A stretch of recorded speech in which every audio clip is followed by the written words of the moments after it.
একটি গাছের পাতা আছে যেটা খেলে অথবা তা দিয়ে গোসল করলে আজীবনের জন্য আপনার অ্যালার্জি, চুলকানি সব কিছু ভালো হয়ে যাবে ইনশাআল্লাহ। এ কথা আমার নয়, এই গাছের কথা কোরআনে কারীমের মধ্যে স্বয়ং আল্লাহ পাক নিজে বলেছেন। সুবহানাল্লাহি ওয়া বিহামদিহি সুবহানাল্লাহিল আযীম। বিশ্বনবী সাল্লাল্লাহু আলাইহি ওয়াসাল্লামের লম্বা হাদিস আছে এই গাছের ব্যাপারে।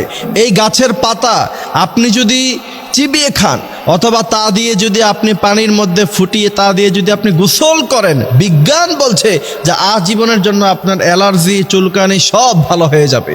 বর্তমান সময়ে পানির সমস্যা, এই পানির সমস্যা থাকার কারণে আমাদের অধিকাংশ মানুষের চুলকানি আছে না নাই। মানুষের সামনে আপনি যখন কথা বলেন দেখা গেছে যে আপনার শরীরের এই জায়গা চুলকান, ওই জায়গা চুলকান, দেখতে খুব বাজে লাগে, খারাপ লাগে, জিনিসটা সুন্দর লাগে না। কিন্তু আপনি যদি এই গাছের পাতা খান অথবা তা দিয়ে গোসল করেন, আপনার আজীবনের জন্য কিন্তু অ্যালার্জি, চুলকানি ভালো হয়ে যাবে। কারণ কোরআনে কারিমে আল্লাহ সুবহানাহু ওয়া তাআলা হাযা তিবয়ানান লিকুল্লি শাই সব কিছু বর্ণনা করছে। এবং এই কোরআনে আল্লাহ পাক অনেক শেফা, ওষুধ, অনেক মেডিসিনের কথা আল্লাহ পাক কোরআনে কারিমে বর্ণনা করছেন। সেই গাছের কথা আল্লাহ পাক বলছেন ইনদা সিদরাতিল মুনতাহা ইনদাহা জান্নাতিল মাওয়া।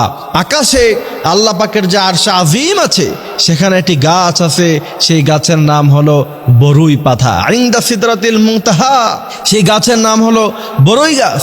সেই বরুই গাছের কথা স্বয়ং নবী করিম সাল্লাল্লাহু আলাইহি ওয়াসাল্লাম তিনি বলছেন, এই বরুই পাতা দিয়ে মৃত মানুষ যখন মারা যাবে তখন পানির মধ্যে সেটা দিয়ে ফুটিয়ে তারপরে তোমরা মানুষকে গোসল করাবা। বিজ্ঞান গবেষণা করলো, এত বছর পরে, ১৫০০ বছর পরে গবেষকরা গবেষণা করে দেখলো যে পৃথিবীতে এত দামি দামি সাবান থাকতে, এত দামি দামি মেডিসিন থাকতে, পয়জন নষ্ট করতে পারে এত দামি দামি মেডিসিন আছে আমাদের কাছে, কিন্তু মুসলমানরা যখন মারা যায় তখন এরা বরই পাতা দিয়ে গরম পানি ফুটিয়ে তারপরে গোসল করায়। তার কারণ কি?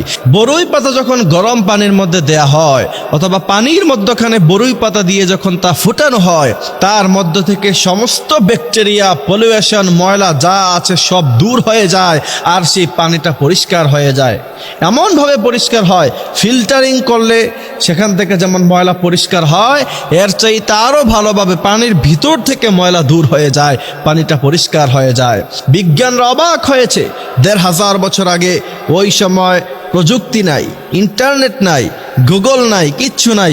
ওই সময় মুহাম্মদ সাল্লাল্লাহু আলাইহি সাল্লাম কি করে এটা জানলেন যে বরই পাতা পানির মধ্য দিয়ে ফুটালে সেই পানিটা একদম পরিষ্কার হয়ে যায়?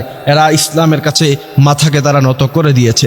এই জন্য সেই গাছের পাতা আপনি যদি চিবিয়ে সেটা রস খেতে পারেন অথবা তা দিয়ে ফুটিয়ে আপনি যদি গোসল করতে পারেন, তাহলে আপনার শরীরে যেই পলিউশন থাকার কারণে চুলকানি হয় অথবা অ্যালার্জি হয় সেটা কিন্তু ভালো হয়ে যাবে। এই জন্য আমার প্রিয় ভাইয়েরা, আমাদের যাদের এই সমস্যাটা প্রায় আছে, আমাদের নামাজের মধ্যেও অনেক সমস্যা হয়, সিজদা করতে গেলে অনেক সমস্যা হয়, নামাজে দাঁড়ালে অনেক কষ্ট হয়, কোরআনে কারীম তেলাওয়াত করা যায় না। এই জন্য প্রিয় ভাইয়েরা আমার, আমরা এই সিস্টেমটা আমরা অবলম্বন করতে পারি। আল্লাহ সুবহানাহু ওয়া তাআলা আমাদেরকে বোঝার, মানার তৌফিক দান করুক, আমিন।